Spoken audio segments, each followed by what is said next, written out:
Hi everybody, Dr. Bryton here for Two Tip Tuesday. Yes, I'm still wearing my Tigers hat. They are still at 500. No, they have not played any games since the last time I did one of these videos.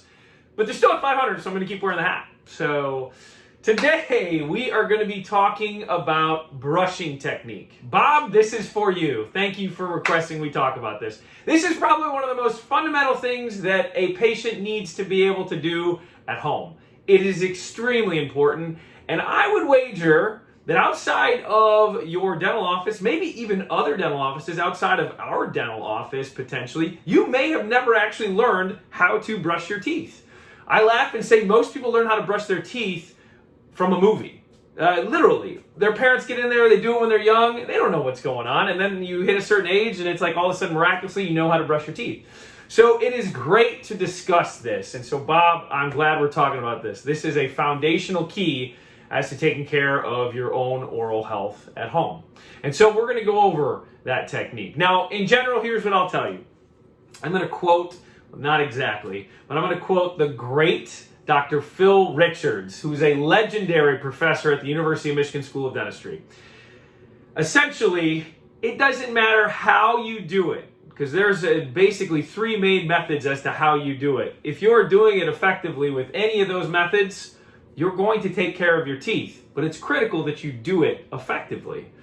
And so you can go back and forth, you can go up and down, but I'm going to show you the circular method. This has been shown to be the probably easiest for most patients to implement and be successful when they brush their teeth. So let me show you.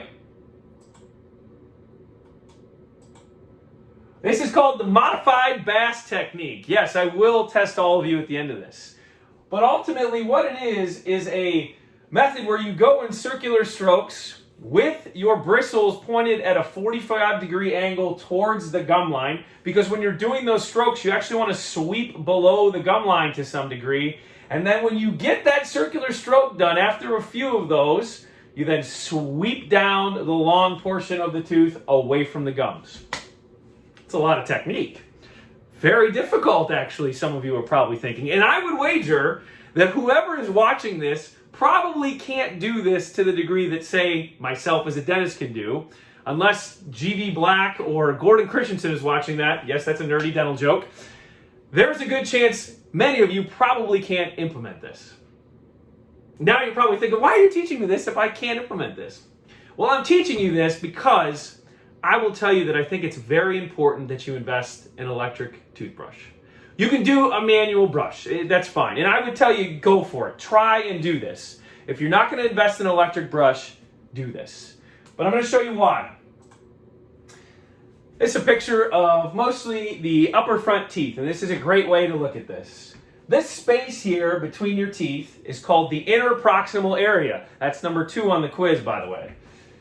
When you take a circular stroke, even the best of you, there's a good chance you probably won't be able to actually intercept into that inner dental area. And that is why we recommend an electric brush, in particular the Sonicare brush, because it pulsates. So the bristles will actually move into those spaces between the teeth, the interproximal area. And now this is why this is really important. That's the space where it is most likely for you to develop a cavity.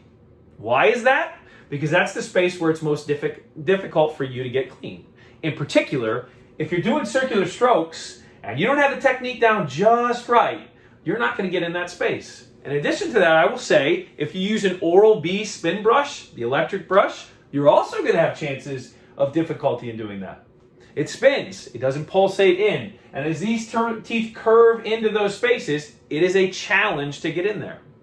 So, you could try the modified Bass technique. If you've got a manual brush and you want to do it, go for it. I will also note, use a soft bristle brush so that you're not hurting your gums. You want to have a soft bristle brush, but go for it. Try that circular stroke and then sweep away from the gum line. But in reality, most of you probably are not going to have the dexterity to do it. As a dentist who uses his hands to do things like this all day long, this is a challenge for me. That's why I would encourage you to get an electric toothbrush, the Sonicare brush that pulsates and will do a proper job of cleaning the bacteria and plaque out of those spaces as best as we can on Earth. So, that's my Two Tip Tuesday for you. If you have any questions for me, please comment below. Share this for people you think it might help. I will say too, I'm not a paid any kind of advertiser for Sonicare brand. I have no affiliation with them. It just works. So have a great rest of your Tuesday. Have a great rest of your week. And go Tigers.